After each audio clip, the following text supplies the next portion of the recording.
Danby station has to be one of my favourites, possibly after Totnes Riverside, just because of its marvellous setting.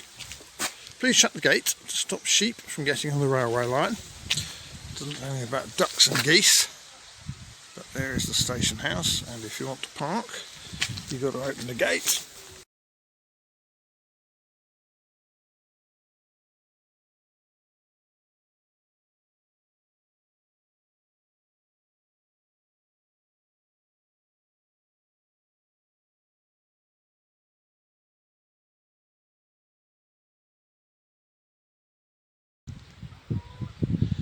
"90 years ago, that's the view my father would have had every morning as he waited on Danby station to catch the school train into Whitby to attend his studies at Whitby Grammar School.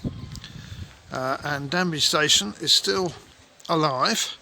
Not sure we'd say it's well, but it's certainly changed a bit since my father was here in the 1930s. For starters, they have this fantastic machine which is a touch screen, and you can buy your ticket in English, French and all that stuff. And I think in his day there would have been somebody in the station house selling tickets, and the waiting room was probably slightly more exotic than this very basic wooden shed with a phone.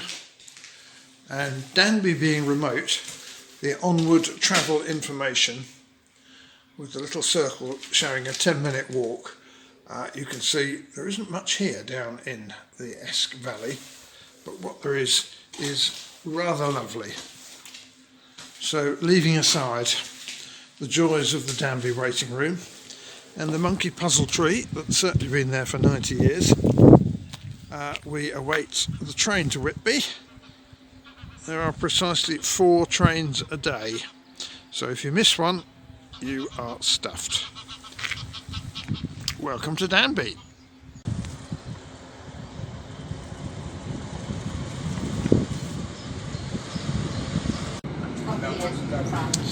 The reason for following in my father's footsteps today is tied up with these 2 books. In the 1930s, at some point, he found them somewhere in Danby. I remember him telling me that they were in a derelict building somewhere. The top one is The Rules and Regulations of the Danby Glee and Madrigal Society, and it's dated from the founding of that in 1863, and the book basically has a list of bits of music that the society had, none of which will appear as we flick through the pages, and membership and people paying their subscriptions. The other book is John Pearson's book of recipes for dealing with sick animals. Black ointment for gangrene, just one of many recipes that are there. Caustic mixture. There are pages and pages of handwritten recipes for dealing with sick animals. Pearson was a farmer at Danby Castle Houses Farm, and he died in 1843.